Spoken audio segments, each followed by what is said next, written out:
This episode of the Digital Desperados podcast is brought to you by SaferNet VPN, found online at safernet.com. Hey, welcome to the Digital Desperados podcast featuring dark tales from the web. Patrick McMurphy's here today to tell us our dark tales, and he's joined, of course, by Brad Hawkins, founder, CEO of SaferNet VPN. I'm Jim Brangenberg, and I'll serve as your story guide. This podcast is brought to you by SaferNet. It's so great to have an app controlling phone internet time. But how do you control time and access on your computer or tablet? Well, SaferNet VPN. Your shield against online threats, simplified cybersecurity for businesses and families. Explore VPN and the power of a virtual private network. Explore the internet controls of virus protection, backed by 84 filters and 200 internet controls to get a secure online experience. And one profile on all of your devices. Get secured now. Sign up at safernet.com. That's safernet.com. All right, Patrick McMurphy, which dark tale did you bring to the storyline today? Well, today, Jim, I want to talk about a group instead of an individual. And now this group officially are known as Advanced Persistent Threat 29. I'm not going to call them that because what everyone calls them is Cozy Bear. Very cutesy name for a very not cute group at all.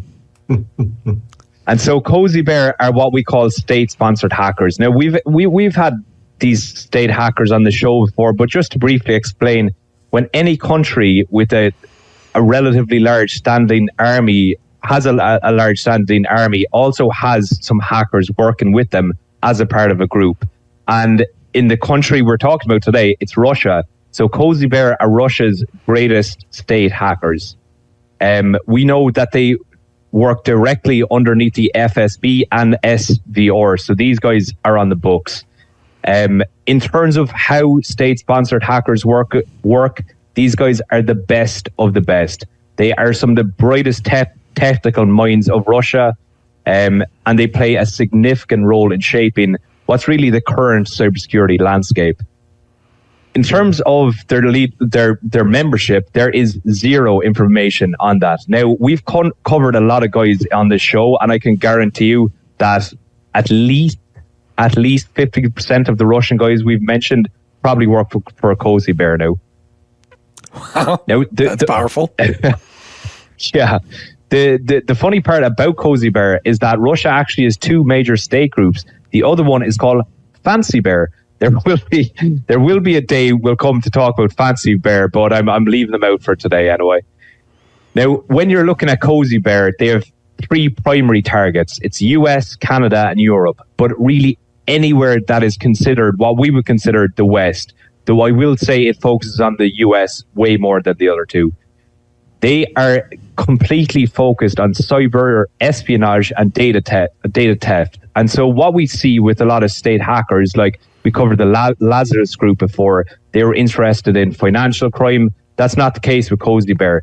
It's disruption is their goal. They are looking at disrupt another state.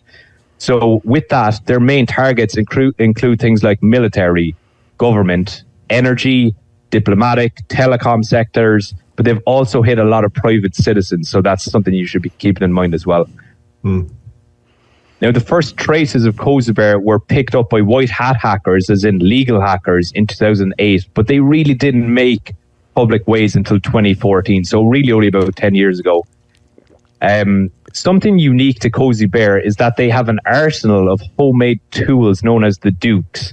We won't cover all of them. There's about 6 major ones, but today I just want to cover one, the deadliest one, which is called Cozy Duke. Again, I feel like we're talking like a kid's cartoon. But I would say, does Cozy Duke have really short jean shorts on? Possibly. The Cozy Duke he might have. The Dukes of Hazzard, that F reference just went right past you. You never watched the Dukes of Hazzard? I remember the General Lee. That's what I get. Oh, but Daisy Dukes. Does Cozy Duke wear Daisy Dukes? All right. All right. The point is, someone's always watching. How else would they know how to advertise on the side of your screen for exactly what you were just talking about 30 seconds ago? Stay safe while working online with SaferNet VPN. Our easy-to-use cybersecurity app keeps businesses protected. VPN, internet controls, virus protection, 84 web filters for distraction-free online environment so you can work and not worry about people seeing your work. Get secured now. Sign up at safernet.com. Safernet.com. They can handle large companies, small companies. They can handle your family. Safernet.com. Talk to me about Daisy Dukes. Oh, it's the Cozy Dukes. That's what it was. I'm going to start referring to them as Daisy Dukes now. But I suppose before we talk about what it does, it's really how it infects a computer, because it's quite unique. First of all, you have phishing. Phishing, we know by now, you get an email, you get a link, you click the link, bam, you have malware. That's how that works. However, Cozy Duke has a very unique attack vector that really no other malware pulls off. It's called something that, to me, is one of the hardest words to pronounce, but it's called steganography. How about steganography?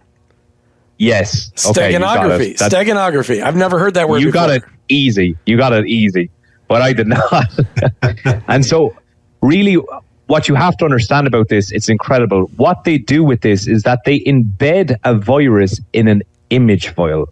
And so what I mean by that is that you get a JPG or a PNG, any kind of image file you might see online. There's this highly mathematical art that embeds pieces of data within the pixels in the image. So the smallest part of a pixel are just rows of numbers, and that can execute as a virus. It's nearly impossible to carry out. And anyone who does it is, if they weren't a hacking, they could be getting Nobel Peace Prize or something, because this is insane to do this. What does that virus do? Does it copy everything on your computer? Or, well, it's going to execute Cozy Dukes, which I will get to, but really just for now, just showing you how it's infecting computers to begin with. So what happens, you get an email, it may not have a link on it. You may just get a JPEG saying, hey, look at this cool photo I saw of you over the weekend. And you click on it, and you get maybe, Windows image preview, whatever Mac has for looking at images. That's basically the gunpowder, because when that image opens, the virus executes, as in that's exactly how Cozy Duke is born. Wow, I was wondering if they're using that term as kind of a steganographer. What those court reporters that's stenographer. That's stenographer. That's stenographer. Very close. Is that the foundation of the word that they're using? Steganography, stenography. I don't know. It's spelled different. Yeah, they're both embedding data on small sets, technically. So right. Okay. You might be onto something there. Now, I will say that act can also be used with video files like MP4. Much easier to pull off, but it's just rarely done. And so the question is, okay, well, what is Cozy Duke doing? So Cozy Duke, when it infects a computer, it remains entirely silent, and every single byte of data on that computer and every incoming piece of information that comes into that computer is siphoned off and goes to a control center that's owned by Cozy Bear. That's all they're doing. They're harvesting every single piece of information on a computer. Now, this is, and I really mean this is silent and virtually undetectable. Anytime a new antivirus comes out that can detect it, Cozy Bear updates it and it becomes undetectable. You will likely never, ever know if you have Cozy Duke on your computer. Their main goal here is long-term intrusion. They want to siphon your data for years at a time. So if you do actually one day manage to find it on your computer, it may have been there for several years, which we'll see quite shortly. Wow. So it kind of, as I said, they first appeared in 2008, and this started with, you guys actually might have even seen this. It started with something called, it started in 2008, but it was really 2014 it became popular with this thing called the Office Monkeys.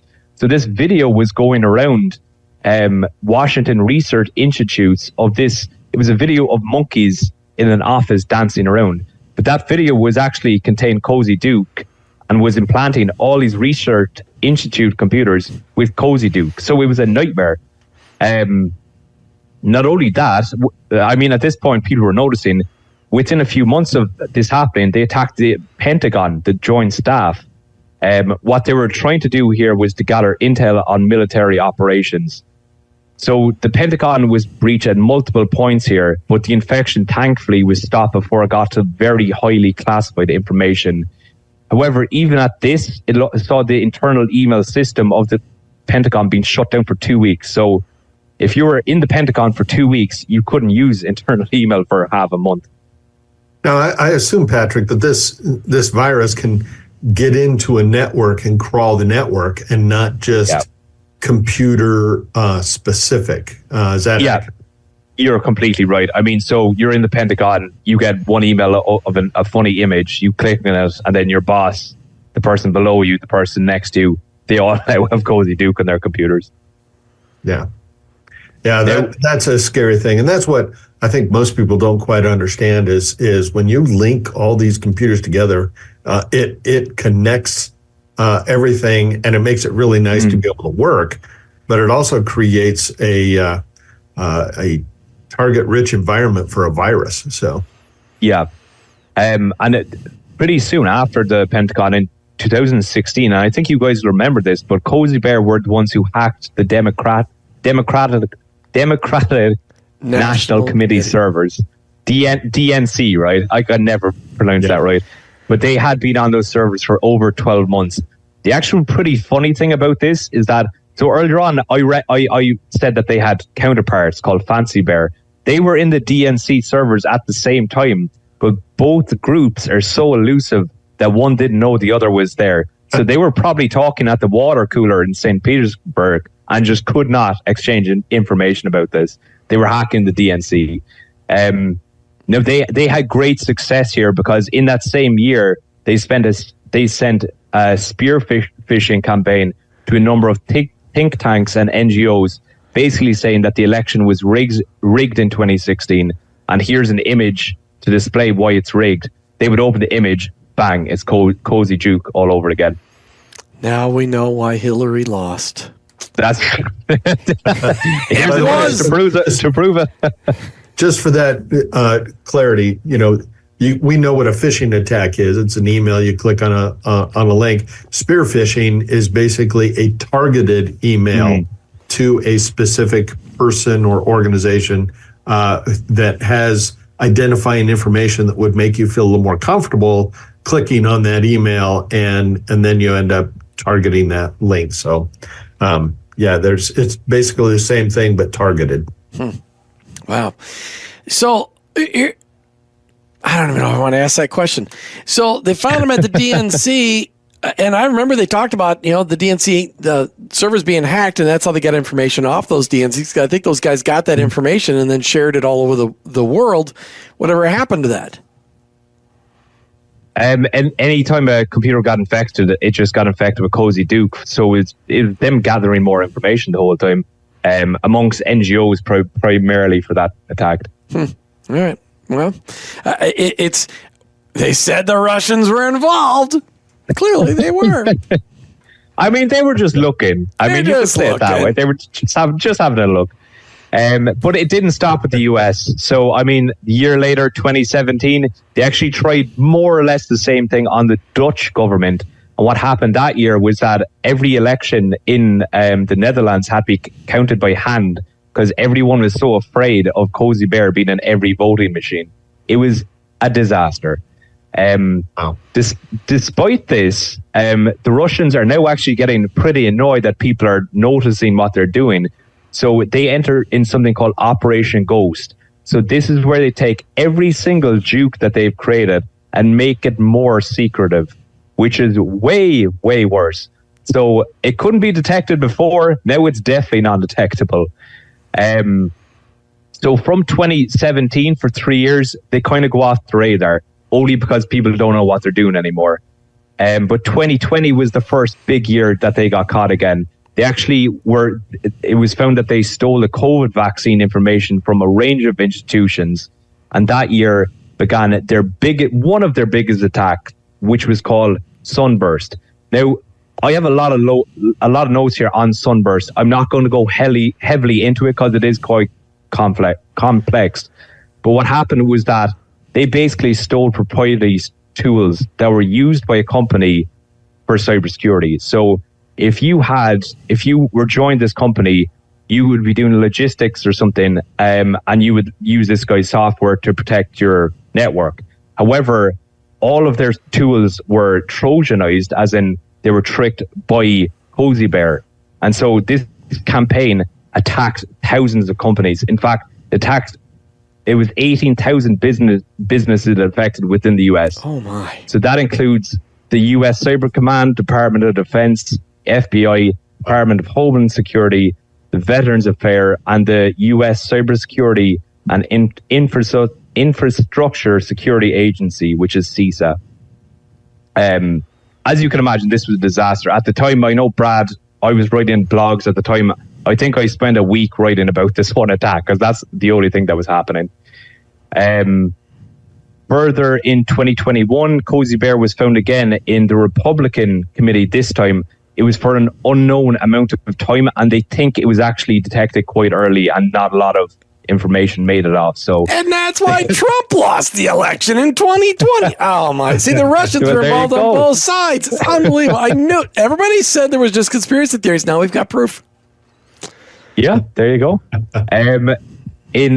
Last year they've been found in Outlook, Microsoft servers, and most recently, Jan 24, 2024, they were found in HP servers.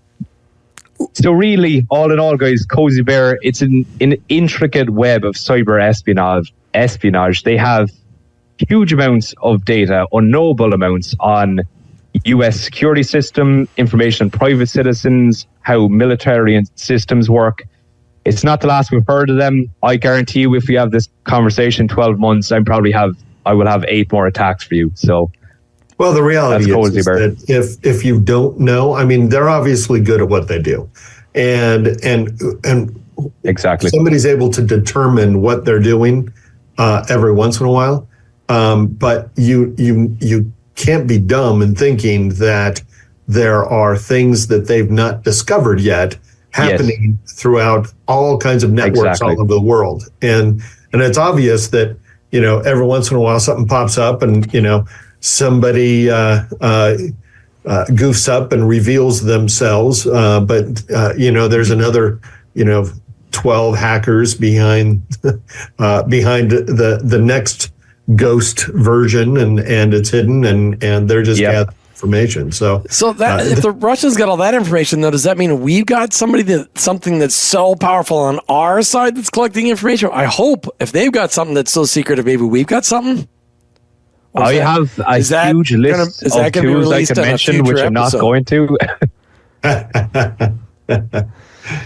Yes, that's probably wise, but I think the reality is that it's happening all the time.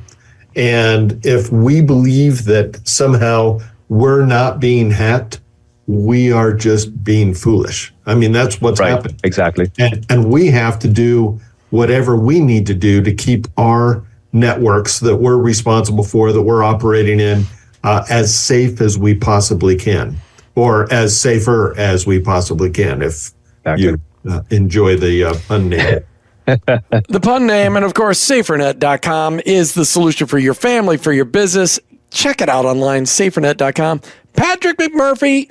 Last time we had the Spam Lord, and this time we had Cozy Bear. I can't wait to see you bring to the show the next time. But thank you also to Brad Hawkins from SaferNet for supporting our interest in these compelling stories of the dark web. Just remember, everybody, the internet and everything digital has a dark side, and many dark players. Even clicking on images can get you in trouble. It's why you need SaferNet by your side. VPN, antivirus, website filters, internet controls, so much more. For your online security, check out SaferNet.com, SaferNet.com. Till the next time, click only on attachments, including pictures, that you trust from those you trust. Maybe don't even click on pictures. If your mom sends you a picture, maybe you shouldn't click on it. And make sure... Russian. Well, you don't know. Maybe it's somebody spoofing your mother. So till next time, click only on attachments you trust from those you trust, and delete the rest, or you may become the next victim of a digital desperado. This episode of the Digital Desperados podcast is brought to you by SaferNet VPN, found online at SaferNet.com. Business owners, listen up. Criminals and search engines do not need to know everything you do on the internet. SaferNet VPN ensures your company's safety with its powerful cybersecurity defenses. Explore the Control Center dashboard for seamless management.